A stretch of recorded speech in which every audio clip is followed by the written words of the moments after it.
अस्सलाम वालेकुम दोस्तों, मैं मोहम्मद असगर और मैं आज इस वीडियो में आपको बताने जा रहा हूँ राइगो सोशियल क्या होती है। राइगो सोशियल जी का ऑफिशियली नाम है। ये होता है जी काम के ज़रिए पेपर लेने का। तो इसका तरीकाकार क्या है जी, वो मैं आपको बताने जा रहा हूँ। इसका तरीकाकार ये है जी, आपने पदरौन करानी है, वो चाहे आपने घर की करानी है या आप जो पाकिस्तानी बोलते हैं ना रेड ग्रास, ऑफिशियली नाम है उसका सिंध डोमिसिलियो। वो मेरे इसी चैनल में वो वीडियो मौजूद है, आप जाकर चेक कर सकते हैं पदरौन कैसे करानी है। तो फिर मैं बताने जा रहा हूँ कि पेपर तक पहुँचने का तरीका क्या है। तो सबसे पहली चीज़ जी, आपने पदरौन करानी है, वो आपकी 3 साल कंप्लीट होना चाहिए। 2-4 माह अगर कट भी गई है तो मसला नहीं है, 6 माह से ज़्यादा नहीं कटी होनी चाहिए। 3 साल आपको पदरौन कंप्लीट चाहिए। उसके अलावा आपको जी मेडिकल कार्ड वो लाजमी है, आगे जाके आप बताऊँगा क्यों लाजमी है। लाइब्रेरी कार्ड, स्कूल का कार्ड आप कह लें, उसके बाद स्कूल का कार्ड तो खैर नहीं होता, स्कूल का कोर्स है, और उसके बाद कतरान का कोर्स है। ये चीज़ें आपने करनी है। इसके अलावा आपने कि जैसे 2 साल आपकी पदरौन कंप्लीट हो जाएगी, आपने उसका भी पेपर निकालना है।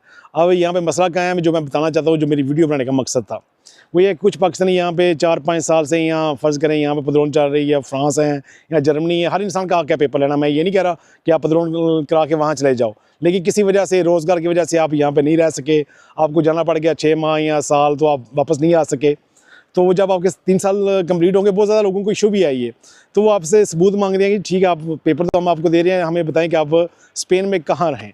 तो आप सिर्फ एक पदरौन का पेपर दे के उनको मुतमईन नहीं कर सकते। उन्होंने देखना है कि 5 साल या 30 साल ये बंदा रहे, ये करता क्या रहा है। तो अगर आपके पास मेडिकल कार्ड होगा तो ज़ाहिर आप अस्पताल गए होंगे, आपका सबूत बन गया। और अगर आपने स्कूल का कोर्स किया, वैसे स्कूल का कोर्स शर्त भी है, ये हाल ही इसलिए नहीं है कि आपका पास सबूत है, ये शर्त भी है यहाँ पे स्पेन में पेपर लेने के, खास करके बार्सिलोना में कतरान का कोर्स लाजमी है। तो ये आपके जी सबूत बन जाएंगे। वो लाइब्रेरी के साथ आप कभी किताब ले आए तो आपको 3 साल के बाद मुश्किल नहीं होगी, यार अब 3 साल गुजर जाएंगे, आप सर पे हाथ रखेंगे, यार ये मुझसे क्या हो गया, मैं रहा भी आई और मैंने कुछ किया भी नहीं। तो इसके लिए क्या जी, ये 4 चीज़ें मैंने पहले आपको बता दी। पदरौन, मेडिकल कार्ड, लाइब्रेरी कार्ड और 2 साल पदरौन का जो वहाँ निकालते हैं, वो कहते हैं पेपर को। तो आप जब आपके 3 साल कंप्लीट हो गए तो आपने जाना है जी जनतो मनतो। आपने वहाँ जाके बोलना है मैंने राइगो सोशियल पदीर करनी है। ये ऑफिशियली नाम है जी, जो हम काम कंत्रातों का ज़रिए पेपर लेते हैं ना, उसका ऑफिशियली नाम है राइगो सोशियल। तो वो आपसे मांगेंगे कि आपके पासपोर्ट की फ़ोटोकॉपी, आपके वो कहते हैं स्कूल के सर्टिफिकेट की फ़ोटोकॉपी, मेडिकल वगैरह जो है, तो आपने उनको देने हैं। तो वो भी आपको इन्फॉर्म में नहीं देंगे, वो बोलेंगे ठीक है जी, आपका मैसेज आएगा फ़लाँ डेट का आपका इंटरव्यू है। तो जब आप इंटरव्यू देने जाएंगे, बहुत ज़्यादा पाकिस्तानी जो मेरी तरह मिडिल क्लास है, मैं खुद मिडिल क्लास हूँ, तो हमें ना डर लगा रहता है यार इंटरव्यू में फ़ेल हो गया। तो ऐसा कुछ नहीं है, इंटरव्यू बिल्कुल नॉर्मल है। वो सिर्फ 2 चीज़ें पूछते हैं कि आपको बार्सिलोना में क्या अच्छा लगा या आप स्पेन में क्यों रहना चाहते हैं। ये 2-4 चीज़ें होती हैं। आपको जवाब सही आ गया नहीं तो तब भी मसला नहीं है, अगर जवाब ठीक आ गया तब भी मसला नहीं है, क्योंकि उन्होंने सिर्फ अपनी एक फॉर्मेलिटी पूरी करनी होती है।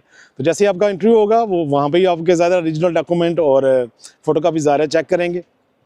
वहाँ पे आपने पासपोर्ट के यानी कि फ़ोटोकॉपी करा के लेके जानी है, आप मेडिकल कार्ड की फ़ोटोकॉपी करा के जानी है, उसके बाद स्कूल के जो सर्टिफिकेट है, यानी कि आपने जहाँ भी जाना है आपने हमेशा दोनों चीज़ें साथ लेके जानी है, ओरिजिनल भी और फ़ोटोकॉपी भी।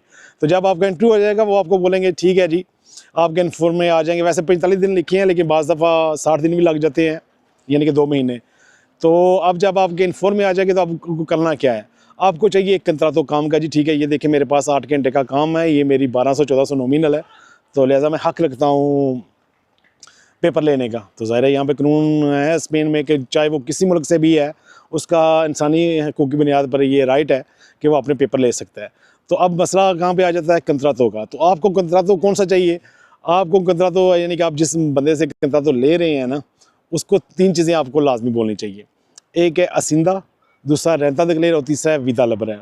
इन तीनों चीज़ों पे आपको समझ आ जाएगी कि ये जो आप पेपर जमा कराने जा रहे हैं, ये आपका टाइम ज़ाया ना हो। अगर आप एक दफ़ा आपका टाइम ज़ाया हो गया तो दोबारा आपको लाइन पे आते हुए 2-4 साल लग जाते हैं। ज़िंदगी ऐसी यूरोप पे बिल्कुल नहीं पता चलता। तो मेरा ये वीडियो बनाने का मकसद यही था उन दोस्तों के लिए कि इसका तरीकाकार क्या और कहाँ जाके क्या करना है। और इसी चैनल पे आपको वीडियो मिल जाएगी जहाँ पे आपने स्कूल करना है जाके गवर्नमेंट का, कतरान का या फ्री वाला, या जहाँ पे आपने पैसे देने हैं, कि कुछ लोगों को नहीं पता कहाँ जाना है।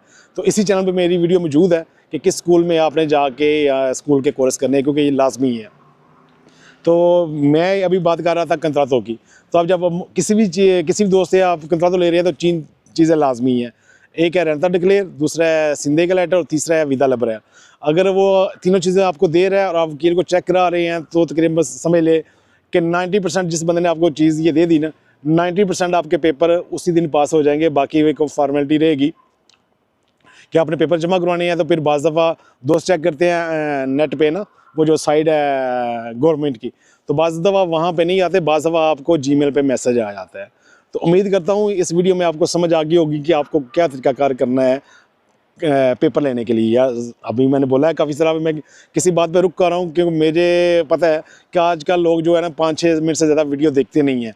तो मेरी कोशिश थी जल्दी से बोलने की कि वो 2-4 चीज़ें जो है मैं कवर कर दूँ, हालांकि मेरा राइट है, मैं थोड़ा लंबा भी कर सकता हूँ। खैर छोड़िए इस बात को।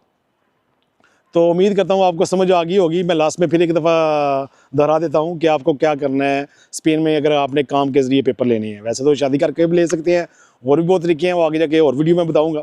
सबसे पहली चीज़ जी पदरोन 3 साल complete, medical card, library card, उसके बाद है जनाब स्कूल के सर्टिफिकेट और कंत्रातो, जो कि मैंने आपको बोला। ये सब चीज़ें आपकी ठीक होंगी। मैं गारंटी के साथ कह सकता हूँ कि आपके 15 दिन के अंदर आपको स्पेन का जो रेजिडेंस है ना वो आपकी पास हो जाएगी। और जैसे ही आपके पेपर पास होंगे उसके बाद आप ज़ाहिर है आपके पास वकील है या वकील नहीं है, तो आपको वो रसगुआर तो देंगे जैसे ही आप पेपर जमा कराने देंगे। तो उसके बाद वो जी आपको फिंगर देनी है, तो उसके लिए ज़ाहिर आपको सिक्का निकालना पड़ेगा। और जब आप फिंगर दे के आएंगे तो ज़ाहिर नेक्स्ट आपने अगर कार्ड लेना है तो उसका भी 1 माह लगना है। यानी कि ये मैं समझता हूँ कि स्पेन एक दुनिया में हम पाकिस्तानियों के लिए एक बेहतरीन मुल्क है पेपर के लिहाज से। तो दोस्तों उम्मीद करता हूँ जहाँ पे मिस्टेक है, गलती है जल्दी में, तो आप मुझे माफ़ कर देंगे। मकसद यही था कि अपने दोस्तों की हेल्प करने का। बहुत शुक्रिया। इंशाल्लाह फिर मुलाकात होती है किसी और प्रोग्राम में। बहुत थैंक यू। अल्लाह हाफ़िज़।